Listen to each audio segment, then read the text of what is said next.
Allama Maulana Jalaluddin Rumi rahmatullahi ta'ala alayh has narrated a very beautiful parable, just for our understanding purposes, the effects of bad company. Listen to it carefully. It is mentioned that at a river bank, once there was a frog and a rat had come by. The rat and the frog, they had a conversation with each other.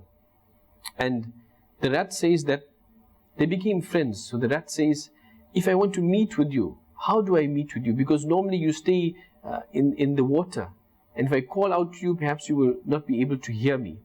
So the frog said, okay, because of our friendship, let's take a thread and tie my leg with one part of the thread on one side and tie your leg with the other side. So anytime you want to meet, we can find our way towards each other. One day, a crow is praying and searching for a meal, and finds the rat, pounces on the rat, grabs it in its beak and flies away.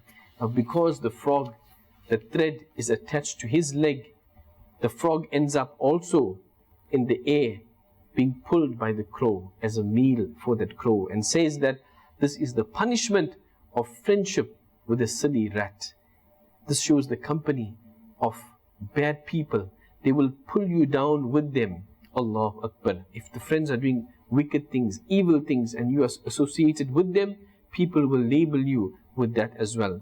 Sayyidina Ja'far bin Sulaiman radiyallahu ta'ala an has mentioned, once I saw a dog was walking behind Sayyidina Malik bin Dinar rahmatullah ta'ala alayhi, and I asked him, "Oh Abu Yahya," this was his kunya, "is it with you this dog, your companion, is he following you?" So he rahmatullah ta'ala alayhi replied, "This dog is better than a bad company." Allahu Akbar. This dog is better than a bad companion. Subhanallah Azza wa Jal. So many ahadith have been narrated regarding the effects of bad company. Don't you remember the beautiful and famous hadith, the summary of which is, the beloved Rasul sallallahu alaihi wasallam has stated that the example of a good and bad companion is like one who is selling musk, a person who is selling perfume, and the bad companion is like a blacksmith. From the good companion, either he will give you some of that perfume and fragrance for free, or you'll buy some for him, or just that environment that you are in with him, some of that fragrance will rub off onto you. And the bad company, if you go into the blacksmith's place, that soot and that smoke and the dirt will end up on your clothing.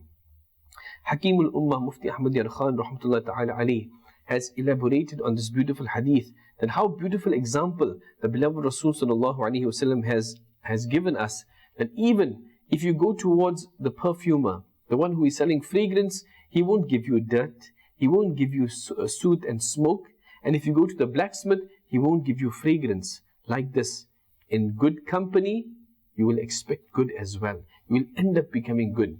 One of the brothers had mentioned that there was a youngster who started work in a place where there were many Muslim co-workers, and they were punctual with their salah. This youngster was not.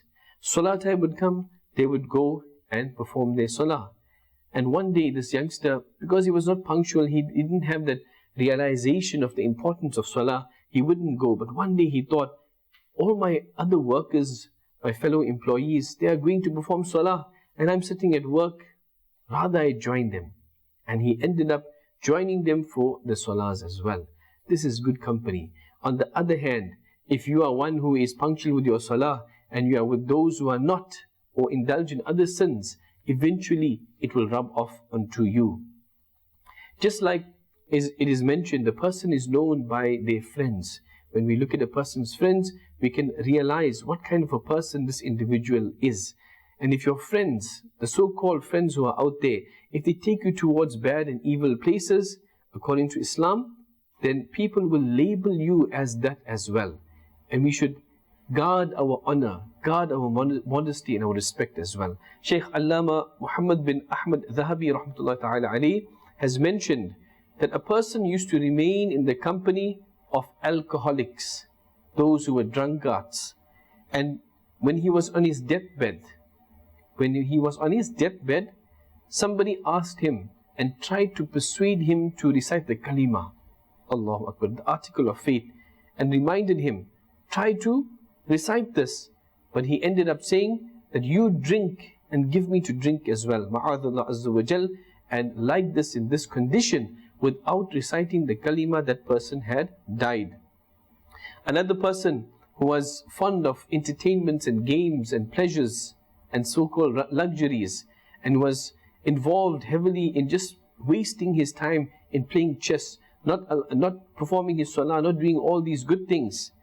At the end of the day, when he was about to die, somebody encouraged him, recite the kalima, my dear brother. What did he say? He said, your king. And then he died. A'udhu billahi min dhalik.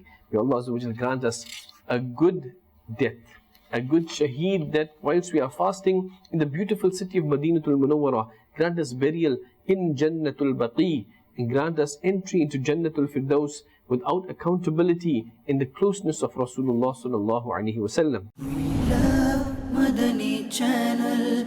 We love Madani Channel. We love Madani Channel.